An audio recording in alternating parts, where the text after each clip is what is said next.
I'll never forget the first time I realized I was falling for my best friend's father. It wasn't supposed to happen that way, but life has a funny way of surprising you when you least expect it. My name is Alex, and I've always been that quiet, introverted college student who preferred the comfort of books and solitude over the chaos of social gatherings. The only exception to my self-imposed isolation was dance. There was something about losing myself in movement that made me feel alive, connected to a part of myself that words could never reach. My passion for dance was something I kept mostly private, sharing it only with those closest to me, including my best friend Jamie. Jamie and I had been inseparable since our freshman year when we were randomly assigned as roommates. She was everything I wasn't: outgoing, spontaneous, and effortlessly charming. Despite our differences, or perhaps because of them, we formed an unbreakable bond. Jamie knew all my secrets, or at least I thought she did, until I found myself harboring feelings for her father, Mr. Thompson. Mr. Thompson was unlike any parent I had ever met. While most of my friends' parents seemed to exist in a different dimension, separated by generational gaps and outdated perspectives, Jamie's dad was different. He was charming, supportive, and possessed a youthful energy that made him seem more like an older brother than a father. And he could dance, really dance, with a grace and confidence that left me in awe every time I witnessed it. I had met him several times during campus visits and holiday gatherings at Jamie's home, and each encounter left me with a growing admiration for the man who had raised my best friend. It was during one of our usual coffee meetups that Jamie dropped the news that would change everything. Her father was getting remarried. His divorce from Jamie's mother had been finalized years ago, and while they maintained an amicable relationship for Jamie's sake, Mr. Thompson had finally found love again with a woman named Eliza. Jamie was thrilled about the wedding, but there was something else on her mind, something that had her fidgeting nervously with her coffee cup as she spoke. "Dad's freaking out about the first dance," Jamie confessed, her eyes meeting mine with an intensity that made me sit up straighter. "He wants it to be perfect for Eliza, but he's struggling to find someone to practice with. Mom's obviously out of the question, and Eliza wants the dance to be a surprise." I nodded sympathetically, not yet understanding where this conversation was heading. "That's tough. Maybe he could hire a professional dance instructor." Jamie shook her head. "He tried that, but he said it felt too formal, too rehearsed. He wants the dance to feel natural, not like a performance." She paused, taking a deep breath before continuing. "Actually, he asked about you." My heart skipped a beat. "Me? Why would he ask about me?" "He remembers seeing you dance at that charity event last year. He was really impressed, Alex. He said you moved with such passion." Jamie's voice trailed off, her eyes searching my face for a reaction. I felt a flush creep up my neck, both flattered and confused by Mr. Thompson's observation. I had performed a contemporary piece at a university fundraiser, not realizing he had been in the audience. The thought that he had not only seen me dance but remembered it with such detail sent an unexpected thrill through me. Before I could formulate a response, Jamie continued, "He wants to know if you'd be willing to help him practice for the wedding. Just a few sessions to help him get comfortable with the choreography." My initial reaction was hesitation. The idea of spending one-on-one time with Mr. Thompson, guiding him through intimate dance movements, felt strangely personal. But the earnestness in Jamie's eyes and the genuine need in her voice made it difficult to refuse. "I don't know, Jamie. Wouldn't it be weird? He's your dad." Jamie laughed, the tension in her shoulders visibly easing. "It's just dancing, Alex. Besides, Dad said he'd pay you for your time. Consider it a side gig." I agreed to think about it, but deep down, I already knew my answer. The opportunity to dance, to help someone I respected, and yes, the chance to spend time with Mr. Thompson all combined to make the decision easier than I cared to admit. 2 days later, I received a call from Mr. Thompson himself. His voice, deep and warm, filled me with an unexpected nervousness as he thanked me for considering his request. "I understand if it's too much to ask, Alex," he said, his sincerity evident even through the phone. "But Jamie speaks so highly of your dancing, and after seeing you perform last year, I knew you'd be the perfect person to help me prepare for this dance. It means everything to me to make this special for Eliza. How could I say no to that?" The genuine emotion in his voice, the importance he placed on making this moment perfect for the woman he loved, it was touching. And if I'm being completely honest, there was a part of me that was curious, eager even, to step into this role. "I'd be happy to help, Mr. Thompson," I found myself saying, my voice steadier than I felt. "Please, call me David," he replied, and I could hear the smile in his voice. "Mr. Thompson makes me feel like I'm being called into the principal's office." We arranged to meet the following evening at a small dance studio he had rented for the occasion. He explained that due to his work schedule and the desire to keep the dance a surprise from Eliza, our rehearsals would need to be late in the evening. I agreed, not fully comprehending how those midnight rehearsals would change everything. The night of our first rehearsal arrived, and I found myself standing outside the studio, a bundle of nerves. I had changed outfits 3 times before settling on simple black dance pants and a fitted t-shirt, professional enough for teaching but comfortable enough for movement. As I raised my hand to knock on the door, it swung open, revealing David Thompson in casual attire, dark jeans and a button-down shirt with the sleeves rolled up to reveal strong forearms. "Alex." Right on time, he greeted me with a warm smile that reached his eyes, those same eyes that Jamie had inherited. "Thank you again for doing this. I'm completely out of my depth here." The studio was small but intimate, with wooden floors that gleamed under the dim lighting. David had set up a portable speaker system, and soft jazz played in the background. The atmosphere felt strangely romantic, though I quickly pushed that thought aside, reminding myself of the professional nature of our arrangement. "So, what kind of dance did you have in mind for the wedding?" I asked, setting down my bag and moving to the center of the room. David ran a hand through his salt and pepper hair, a gesture I would come to recognize as a sign of his nervousness. "That's part of the problem. I'm not entirely sure what would be appropriate. Eliza loves classic romance. Think old Hollywood films. I want something elegant but not overly complicated." I nodded, already considering the possibilities. A waltz might be perfect, timeless, romantic, and with the right music, it can be quite moving. "Have you chosen a song?" "La Vie en Rose, the Louis Armstrong version," he replied without hesitation. It was playing the night I proposed. The choice was perfect, romantic, swinging between slow and upbeat moments, ideal for a wedding dance that would showcase both elegance and personality. I smiled approvingly and moved to connect my phone to the speaker. "Let's start with the basic waltz step, then we can adapt it to fit the rhythm of the song," I suggested, trying to maintain a professional demeanor despite the intimacy of the setting. The first few minutes were awkward, as they often are when teaching someone new to dance. David was stiff, too focused on counting steps and watching his feet. I could sense his frustration growing with each misstep. "Let's try something different," I said after a particularly clumsy attempt. "Forget about the steps for a moment. Dancing isn't just about technical precision, it's about connection and feeling the music." I stood in front of him, close enough that I could detect the subtle scent of his cologne. "Place your right hand on my waist," I instructed, my voice softer than intended. "Your left hand will hold my right hand, like this." As his hand settled on my waist, I felt a small jolt of electricity that I desperately tried to ignore. This was Jamie's dad, I reminded myself. This was professional. "Now, just listen to the music for a moment. Feel its rhythm, its pulse," I continued, trying to focus on the teaching rather than the warmth of his touch. "Dancing is like having a conversation without words. Your body speaks through movement." I began to hum along with the melody, gently guiding him into a simple sway. Gradually, I felt the tension leave his body as he began to move more naturally, his eyes no longer fixed on his feet but instead meeting mine with growing confidence. "That's it," I encouraged. "Now, step forward with your left foot as I step back with my right." As we moved together, something shifted in the atmosphere. The initial awkwardness dissolved, replaced by a surprising sense of harmony. David was a quick learner, and once he stopped overthinking, his natural rhythm emerged. By the end of the first hour, we had mastered the basic waltz step and were beginning to incorporate turns and flourishes that would make the dance uniquely theirs. "You're a natural," I said as we took a break, both of us slightly breathless from the exertion. David laughed, a rich sound that filled the small studio. "Hardly. But you're an excellent teacher, Alex. I can see why Jamie speaks so highly of you." We sat on the floor, backs against the mirrored wall, sharing a bottle of water he had brought. The conversation flowed easily between us, starting with dance and gradually shifting to more personal topics.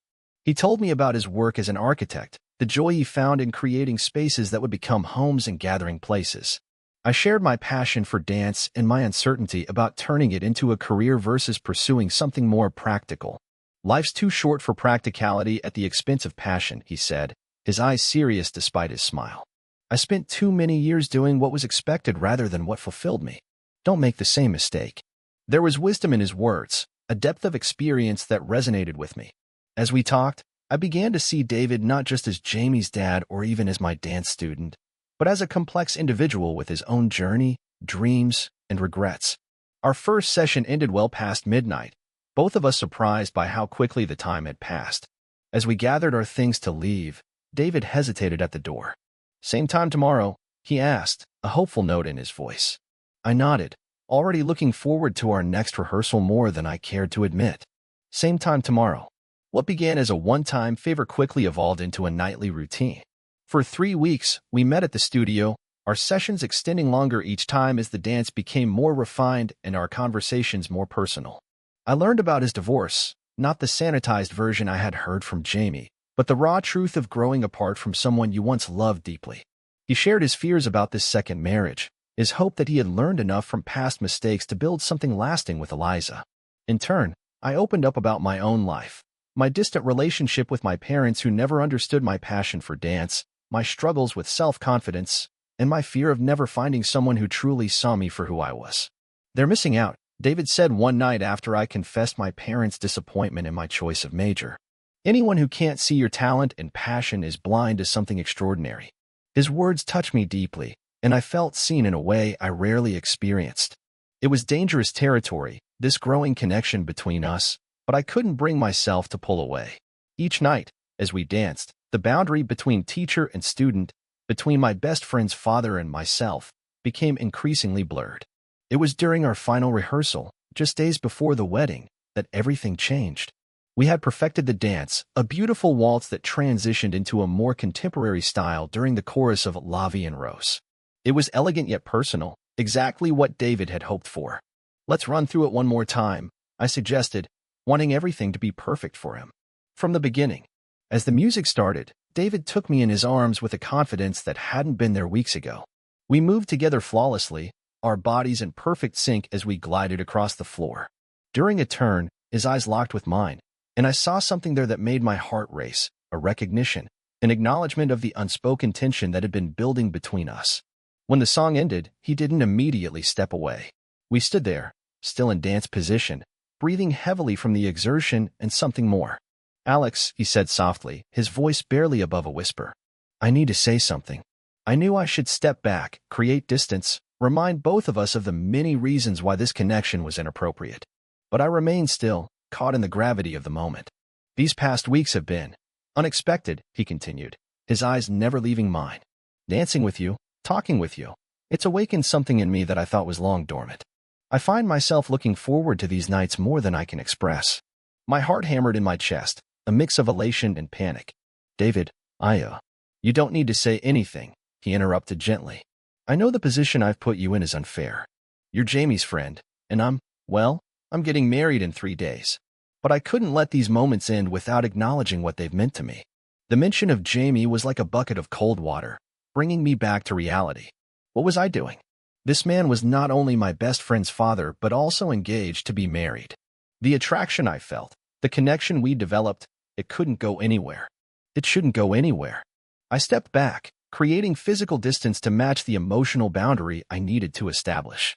"These weeks have meant a lot to me too," I admitted, because denying it seemed pointless. "But you're right, there are lines we can't cross." David nodded, a sad smile playing at his lips. "I know, and I respect that completely. I just wanted you to know that you've given me more than dance lessons, Alex. You've reminded me what it feels like to connect with someone on a deeper level." We parted that night with a formal handshake that felt woefully inadequate after the intimacy we had shared through dance. I walked home in a daze, conflicting emotions battling within me. Part of me was relieved that we had acknowledged the tension without acting on it. Another part ached with what might have been under different circumstances. The day of the wedding arrived, and I found myself getting ready with a strange mix of emotions. Jamie had asked me to be her plus one, unaware of the turmoil her invitation caused. How could I watch David marry another woman when I had spent weeks in his arms, developing feelings I had no right to have? But I went, because not going would raise questions I couldn't answer. The ceremony was beautiful, Eliza radiant in her gown, and David handsome in his tuxedo. I sat beside Jamie, forcing a smile and pretending my heart wasn't breaking as they exchanged vows. During the reception, the moment arrived for the first dance. The DJ announced the newlyweds, and David led Eliza to the center of the dance floor. As the opening notes of Lavi and Rose filled the air, I held my breath. Would he remember the steps we had practiced? Would dancing with Eliza feel as natural to him as dancing with me had? I needn't have worried. David moved with confidence, leading Eliza through the waltz we had perfected. She followed gracefully, clearly surprised and delighted by his skill. The guests watched in appreciation, unaware of the hours of practice that had gone into those few minutes of performance. As they danced, David's eyes found mine across the room. In that brief moment of connection, something passed between us, an acknowledgement of what we had shared, a bittersweet recognition of what could never be. Then he turned his attention back to his bride, spinning her in a perfect turn that drew applause from the crowd. Jamie leaned over to me, her voice filled with wonder. I had no idea Dad could dance like that. Did you know he had it in him? I managed a small smile. Your dad is full of surprises. After the first dance ended, I slipped outside for some air, needing a moment alone to compose myself. I stood on the venue's terrace, staring up at the stars and trying to make peace with the complicated emotions swirling within me. There you are, Jamie's voice came from behind me. I've been looking everywhere for you. I turned to find my best friend watching me with an expression I couldn't quite read. Just needed some fresh air, I explained lamely. Jamie moved to stand beside me, both of us now looking out at the garden below. You know, it's funny, she said after a moment of silence. Dad mentioned that he took dance lessons to prepare for today, but he never said who was teaching him. My heart froze. Had David told her? Was this her way of confronting me? When I saw him dancing just now, Jamie continued, I recognized some of the moves. They reminded me of your style, the way you incorporate contemporary elements into classical dance. I remained silent, unsure of what to say. Jamie wasn't asking a direct question, but the implication was clear. She turned to face me, her expression softening. It was you, wasn't it? You taught him that dance. There was no point in denying it. Yes, I admitted. He asked for my help, and I couldn't say no. Jamie nodded slowly, processing this information. And during these lessons, something happened between you two. It wasn't a question, but a statement. I felt panic rise in my chest. Jamie, nothing happened. We just danced. I would never. I'm not accusing you of anything, Alex, she interrupted gently. But I know you. And I know my dad. I've seen the way you both looked at each other tonight. Tears filled my eyes, the emotion I had been suppressing all day finally breaking through. I'm so sorry, Jamie. I never meant for any of this to happen. We never acted on anything, I swear. It was just, there was a connection I wasn't expecting. To my surprise, Jamie didn't look angry or betrayed. Instead, her expression was one of understanding. Love doesn't always make sense, Alex. It doesn't always come in convenient packages or at the right time. But he's your dad, I whispered, the guilt overwhelming me. Jamie took my hands in hers. Yes, he's my dad. And you're my best friend. I want you both to be happy. If there had been different timing, different circumstances. She trailed off, then shook her head. But that's not the reality we live in. Dad made a commitment to Eliza, and I know he'll honor that. He's that kind of man. I nodded, knowing she was right. David Thompson was an honorable man who would never break his vows, regardless of what might have developed between us during those midnight rehearsals. What happens now? I asked, feeling lost. Jamie squeezed my hands. Now we go back inside, celebrate their marriage, and move forward. Time will help, Alex. And I'll be here for you, always. Her understanding and compassion touched me deeply. In that moment, I was reminded of why Jamie was my best friend, why our bond was so special. She had every right to be angry, to feel betrayed, but instead, she offered empathy and support. We returned to the reception, and I did my best to participate in the celebration with genuine joy for David and Eliza. Later in the evening, during an upbeat song that had everyone on the dance floor, David approached me. May I have this dance? He asked formally, extending his hand. I hesitated, looking to Jamie, who gave me a subtle nod of encouragement from across the room. One dance, I agreed, placing my hand in his. As we moved among the other guests, maintaining a respectable distance, David spoke quietly. Jamie knows, doesn't she? Yes, I admitted. She figured it out. He sighed, a mix of relief and resignation. She's always been perceptive. How did she take it? Better than either of us deserve, I said honestly. She understands that feelings aren't always convenient or timely. David's eyes softened with affection for his daughter. She's an extraordinary person, much like her friend. The song was ending, our time together drawing to a close. I want you to know, David said as the final notes played, that what we shared during those rehearsals was real.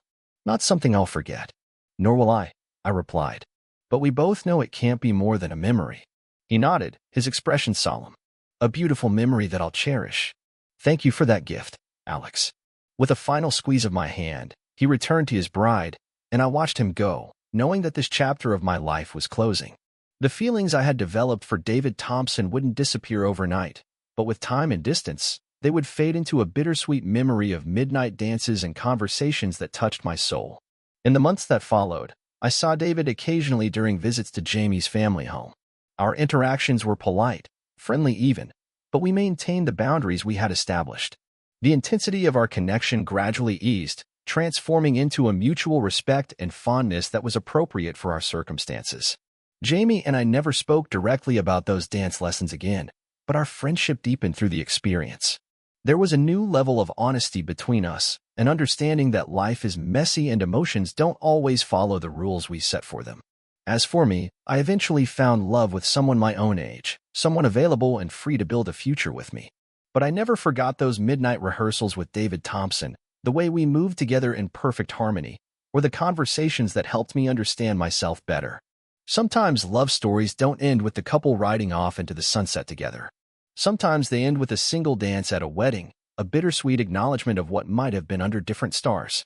And sometimes, those are the love stories that teach us the most about ourselves, about honor and timing, and the complicated nature of human connection.